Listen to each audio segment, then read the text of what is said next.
Han pasado 4 años, pero el aire de mi vieja finca, la casa de la golondrina en las afueras de Cádiz, sigue oliendo a Ricardo. 4 años de silencio que solo rompen el graznido de las gaviotas lejanas y el murmullo incesante de las olas del Atlántico. Este luto no es solo un color negro, es un peso que se asienta en el pecho, un calor opresivo que ni siquiera el sol andaluz consigue disipar.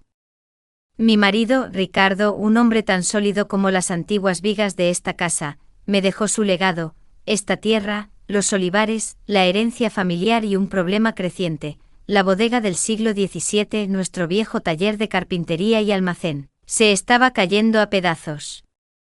El tejado, castigado por los temporales del estrecho, había cedido por fin.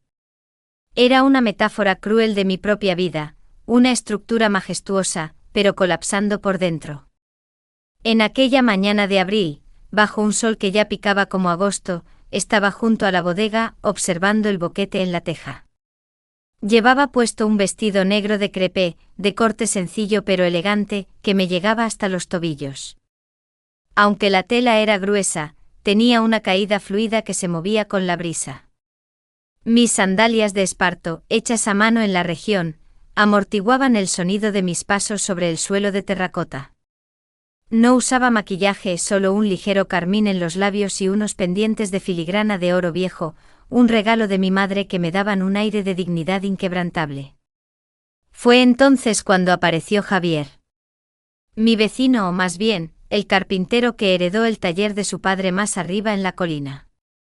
Era un hombre de pocas palabras, conocido en el pueblo por su trabajo con la madera de olivo y roble. Lo había llamado por insistencia del administrador, porque yo ya no confiaba en nadie. Javier no se acercó por el portón principal, sino que saltó el muro bajo que separaba nuestros terrenos, apareciendo de repente con la luz del sol a contraluz. Vestía una camiseta vieja de algodón azul marino empapada de sudor y vaqueros desgastados que se ajustaban perfectamente a sus piernas musculosas, cubiertos de polvo blanco de yeso y serrín. En la mano, llevaba un pesado martillo que parecía una extensión de su propio brazo. Lo primero que noté de él no fue su rostro, sino sus manos. Eran grandes, nudosas, con la piel curtida y un bronceado profundo que llegaba hasta donde las mangas de la camiseta terminaban. No eran manos refinadas de un oficinista, sino las de alguien que lucha contra la naturaleza y la moldea con fuerza. Había una limpieza y una honestidad en esa aspereza que me resultaron extrañamente atractivas. Aquí introduzco el primer elemento de fetichismo censurado, la atracción por la textura y la fuerza de las manos de trabajo, enfocándose en la aspereza y la honestidad del material humano. Se quitó la gorra de béisbol, revelando un cabello oscuro y una cara marcada por el sol, con unas líneas que solo la vida dura graba. Tendría unos 60 años, quizás 1 o 2 menos que yo, pero su energía era la de un hombre en la plenitud de su vigor. ¿El tejado de la bodega, señora Isabel? Su voz era grave con el acento suave y gutural de Andalucía. No preguntaba, constataba. Sí, el tejado, respondí sintiendo un leve cosquilleo al usar su nombre por primera vez. No quiero que el almacén se inunde. Hay cajas y recuerdos de mi marido ahí dentro. Javier no dijo nada sobre los recuerdos. Simplemente se dirigió al boquete, se subió a la escalera con una agilidad impresionante y comenzó a examinar la estructura. Lo observé desde abajo. La forma en que sus músculos se tensaban bajo el algodón fino de su camiseta al extenderse, la manera en que el sol dibujaba sombras sobre su espalda ancha, era una figura de una masculinidad silenciosa y abrumadora. Horas más tarde, ya por la tarde, regresó con una evaluación y un presupuesto. Nos sentamos en el porche a la sombra de la bugambilla, y el fuerte olor a tierra mojada, a carpintería y a sudor limpio que emanaba de él invadió mi espacio. Era un aroma intenso, natural, sin adornos, un contraste total con los perfumes ligeros y las esencias de Ricardo. Segundo elemento censurado, atracción por el olor natural del trabajo físico y la masculinidad sin refinar. La estructura está tocada, Isabel. No es solo poner tejas nuevas. Hay que reforzar la viga maestra. Es un trabajo duro de semanas. Y sucio. No me importa lo sucio, le dije mirando fijamente la suciedad bajo sus uñas.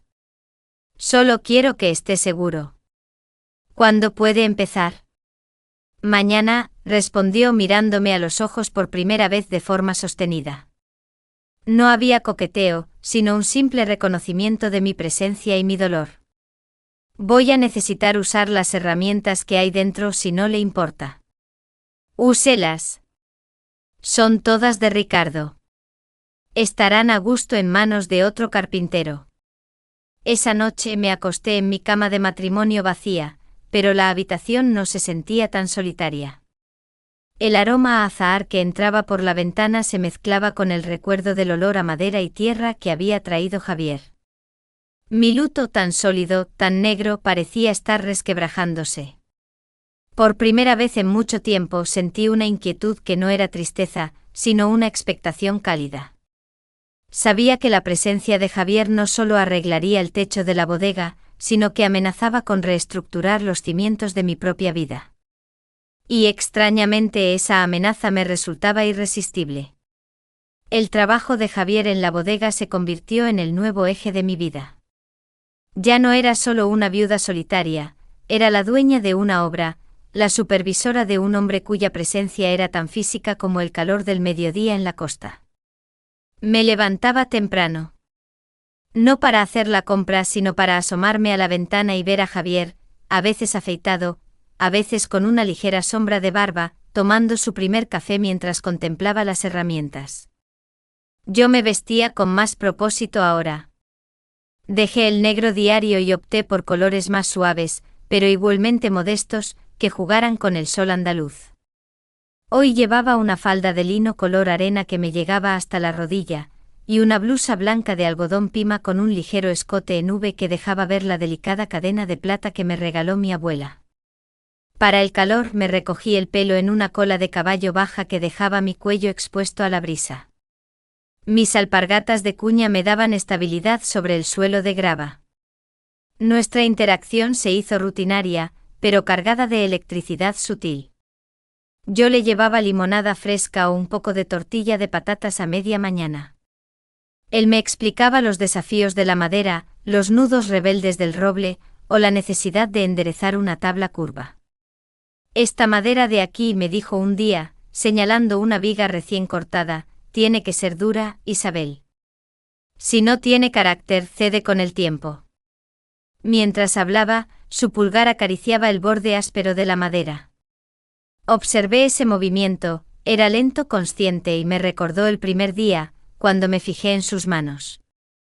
Ahora, ese interés se había convertido en un foco silencioso.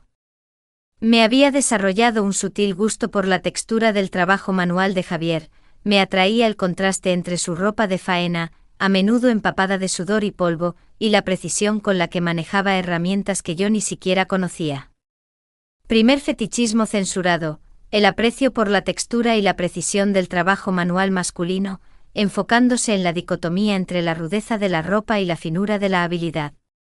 Un día se presentó un problema crítico.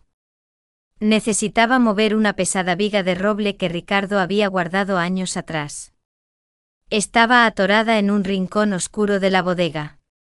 Esto va a requerir fuerza bruta, Isabel. No puedo hacerlo solo.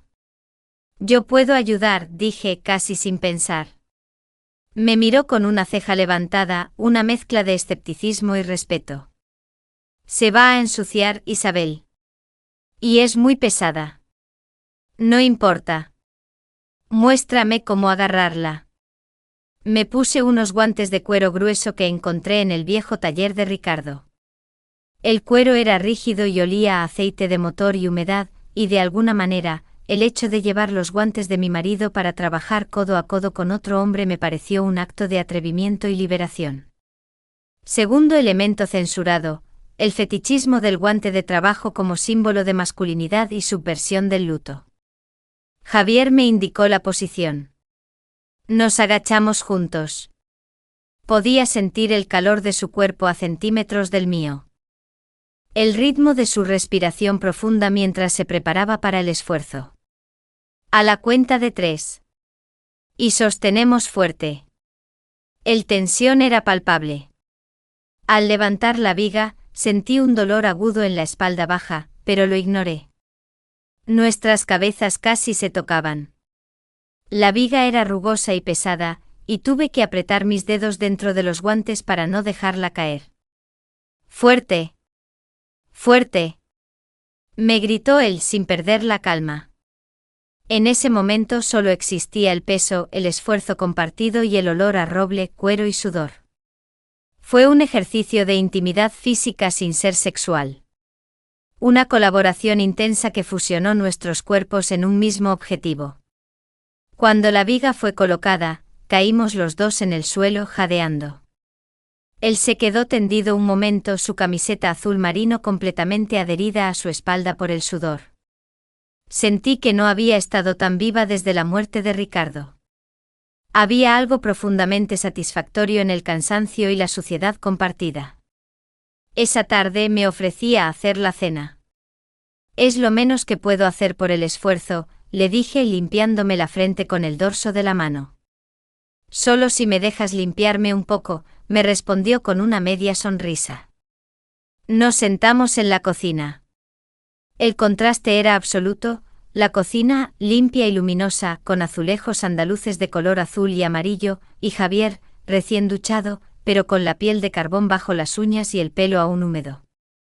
Había cambiado su camiseta por una camisa de cuadros finos con las mangas remangadas hasta el codo, mostrando sus antebrazos poderosos. La conversación fluyó hacia lo personal. Me habló de su mujer, Elena, que vivía en Málaga con su hijo.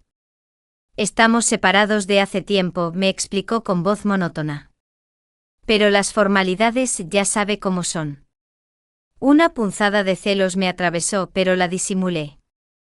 Sí, lo sé, mentí. Aunque sabíamos que no éramos libres en el papel, ese conocimiento no detuvo la corriente subterránea que se había formado entre nosotros. Mientras terminaba de picar los pimientos y cebollas para el pisto, Javier se levantó y se acercó a la encimera. Se detuvo justo detrás de mí. Pude sentir el calor residual que emanaba de su cuerpo después de la ducha. Isabel, me dijo con su voz baja justo detrás de mi oreja. No me está pagando solo por la madera, ¿verdad? Me quedé paralizada, con el cuchillo a medio camino. Sentí como el aire se espesaba. No contesté. Él tampoco insistió. Pero en ese instante, en el silencio de mi cocina llena del aroma a aceite de oliva y verduras frescas, él había tocado algo mucho más profundo y peligroso que una vieja viga de roble. Después de aquella noche en la cocina, la tensión se resolvió con la belleza del tiempo. No hubo prisas, no hubo dramas. Simplemente ocurrió. La necesidad mutua, el cansancio del luto y la soledad, y la honestidad brutal de un hombre acostumbrado a la franqueza de la madera, nos empujaron uno hacia el otro. Nuestra intimidad no era un vino joven y espumoso, era un licor de guindas, licor de cereza espeso, dulce, con un fuego interno que se bebía despacio, dejando una quemadura cálida y prolongada en el pecho. Las horas de la tarde, cuando el sol se ponía sobre el Atlántico y la brisa traía el olor a salitre, eran nuestras. Elemento sensorial / diagonal erótico censurado, la madurez de la pasión, comparada con un licor fuerte que quema con lentitud. Mateo era fuerte, pero en la cama era lento y consciente, como si estuviera midiendo la viga antes de clavar. Me gustaba su concentración, la manera en que sus manos rudas, que habían domado robles, se volvían sorprendentemente suaves sobre mi piel madura.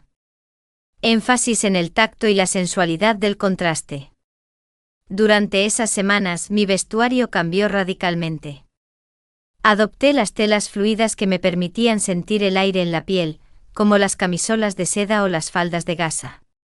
Hoy, por ejemplo, llevaba una falda larga de seda color ciruela y un simple top de tirantes negro, cubierto por una chaqueta corta de encaje mantilla que me daba un aire de misteriosa elegancia andaluza. Pero la burbuja de Cádiz tenía que romperse. Mi hijo Carlos, que trabajaba en una firma de arquitectura de prestigio en Barcelona, insistió en que lo visitáramos. Quiero que conozcas mi nuevo estudio, mamá. Y traiga a Javier.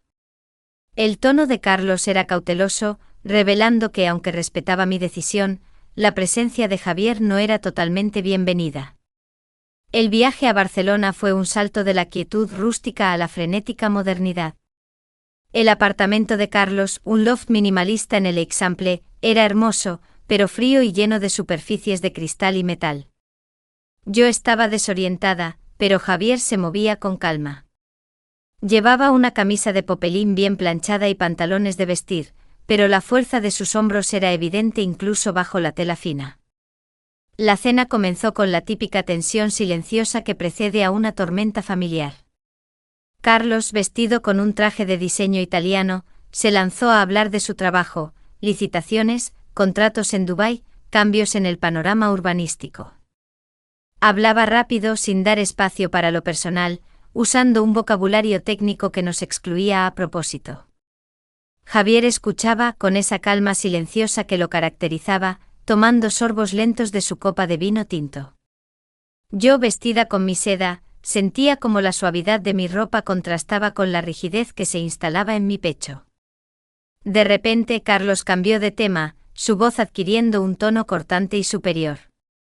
Por cierto, mamá, ¿cuánto tiempo vas a guardar ese montón de chatarra en la bodega? La zona de atrás está llena de restos de herramientas oxidadas y maderas podridas de papá. Hay que limpiarlo todo. Voy a contratar a una empresa para que lo tire mañana. La palabra chatarra, basura golpeó la mesa como un martillo. Abrí la boca, pero las palabras se quedaron atrapadas. No es chatarra, dije finalmente mirando a mi hijo con firmeza. Es el taller de tu padre y son herramientas de trabajo. ¿Trabajo? ¿Qué trabajo, mamá? ¿Acaso vas a empezar a hacer bancas? Eso es un nido de termitas y un peligro. El silencio se hizo denso. Javier, que hasta entonces había estado en silencio, puso su copa de vino suavemente sobre la mesa, un sonido final y definitivo. Sentí el clic en mi interior, esa determinación fría que ya había experimentado en la soledad. Mi dulzura se disolvió. Si tocas el taller, me voy. Carlos se levantó de golpe, pálido, casi tropezando con la silla. ¿Me estás diciendo que lo eliges a él en lugar de a mí? Después de todo lo que he hecho por ti. ¿Quién eres, mamá? Su voz se quebró en la última pregunta y las palabras se precipitaron, dolor, reproches, acusaciones, todo lo que se había acumulado durante años de silencio y expectativas no cumplidas. En ese momento entendí que el conflicto no era sobre herramientas, era sobre el control y mi libertad recién descubierta. Javier finalmente se levantó. Su figura era imponente en el espacio minimalista. Carlos, dijo con calma, su acento andaluz sonando aún más rústico en esa ciudad moderna. Tu madre y yo resolveremos esto. No te metas en lo que no te pertenece. Salimos de aquel apartamento en Barcelona en un silencio cargado. En el tren de regreso que cortaba la noche de España, yo estaba sentada junto a Javier. Las luces de los pueblos pasaban por su rostro. Puse mi mano en su muslo, justo sobre el tejido de lana de su pantalón. Él apretó mi mano fuerte y no dijo nada. No hacía falta. La línea se había trazado. Habíamos elegido nuestro hogar sobre la aprobación de la ciudad. Y en ese vagón solitario, yo era por primera vez completamente libre. Los días que siguieron a nuestro viaje a Barcelona fueron un bálsamo. El aire de Cádiz nos acogió de nuevo, y en la casa de la golondrina se instaló una rutina de serena complicidad. Habíamos quemado el último puente con el mundo exterior, y ahora solo existía la intimidad de nuestra colina. La mañana otoñal nos regalaba un cielo transparente y esa luz del sur que lo baña todo con una intensidad dorada. Nuestro hogar, impregnado con el olor a madera de olivo y a tierra húmeda, se sentía, por fin, como un refugio compartido. Yo, Isabel, había abandonado los colores de luto casi por completo. Ahora elegía prendas que celebraban la vida, pero que aún ofrecían una sensualidad madura y discreta. En esa mañana fresca, llevaba un chal de lana de merino de color ocre quemado, un tono tierra vibrante. muy andaluz, sobre una sencilla túnica de algodón crudo. En mis pies, me había puesto unas botas de cuero suave que me llegaban hasta la mitad de la pantorrilla, que Mateus siempre me decía que le gustaban porque definían mis movimientos. Elemento sutil de fetichismo, la fascinación por las texturas y la forma definida de las botas de cuero, asociadas a la fuerza y el movimiento. Mateus, ahora ocupado en pulir y restaurar los muebles de la casa, no dejaba de mirarme. Había algo en mi renovada vitalidad, en mi fuerza tranquila, que lo mantenía anclado. Nuestras mañanas se llenaban de pequeñas alegrías, el olor a café recién molido mezclado con el humo de la chimenea, la música de la radio que ponía Mateus mientras trabajaba, siempre flamenco clásico, que llenaba la casa de quejíos y pasión. Hablábamos de los errores del pasado, de las personas que fueron importantes, Ricardo, Elena, y de lo que solo existía entre nosotros dos. «¿Sabes, Isabel?», me dijo una tarde, después de apartar una lijadora eléctrica y mirarme directamente. Pensaba que en esta vida ya nada iba a cambiar. Creía que el pasado era demasiado pesado para soltarlo. Yo sonreí. Y yo creía que la clave era seguir caminando, incluso si el dolor no se iba del todo. Mateus se inclinó hacia mí. No había apuro en su movimiento, sino una sincera calma, como la del mar después de la tempestad. «Me alegro tanto de haber llegado aquí», susurró. Pasaron las semanas y nuestro sentimiento crecía, convirtiéndose en algo más que una simple necesidad física, era una fusión de almas maduras. Pero un día, después de un fuerte aguacero de primavera, cuando el aire olía a humus y a hojas mojadas, noté que Mateus estaba pensativo. Empezó a irse a caminar solo, hacia la orilla del mar, mirando las olas que rompían como si buscara respuestas en su ritmo infinito. «¿Algo te preocupa?», le pregunté sentándome a su lado en el viejo banco de piedra bajo la higuera. «Solo recuerdo demasiadas cosas», me respondió en voz baja. «La vida no son solo momentos de luz. A veces las sombras del pasado aparecen de golpe y entonces nacen las dudas». Yo me quité mis guantes de jardinería, unos de punto grueso, casi blancos, y tomé su mano en la mía. Su mano era grande, la palma áspera, pero sus dedos estaban limpios y cálidos. Sentí la necesidad de anclarlo a nuestro presente. «Pero ahora somos nosotros quienes elegimos quién está en esta historia», le dije, acariciando el dorso de su mano. «Podemos construir algo nuestro sin cargas innecesarias». En nuestras voces resonaba una tranquila certeza, esa que llega cuando comprendes que hay alguien para quien te has convertido en el centro no solo del pasado, sino del ahora. Esa noche, bajo las primeras estrellas que se encendieron sobre el Atlántico, Mateus tomó una decisión. Me invitó a caminar por la orilla, donde el viento jugaba con mi chal y las olas lamían suavemente las rocas. «Quiero que sepas», comenzó, deteniéndose y tomando mis hombros con sus grandes manos, «que valoro no solo nuestros días aquí, sino cada instante en que estás a mi lado». Yo me detuve. Lo miré. En mis ojos no había miedo. Había aceptación. «Yo también lo siento así», le respondí. Aunque tardé en atreverme a creer de nuevo. Nuestros pasos se deslizaron suavemente sobre la grava. El tiempo se detuvo, dándonos el espacio para respirar y empezar de cero.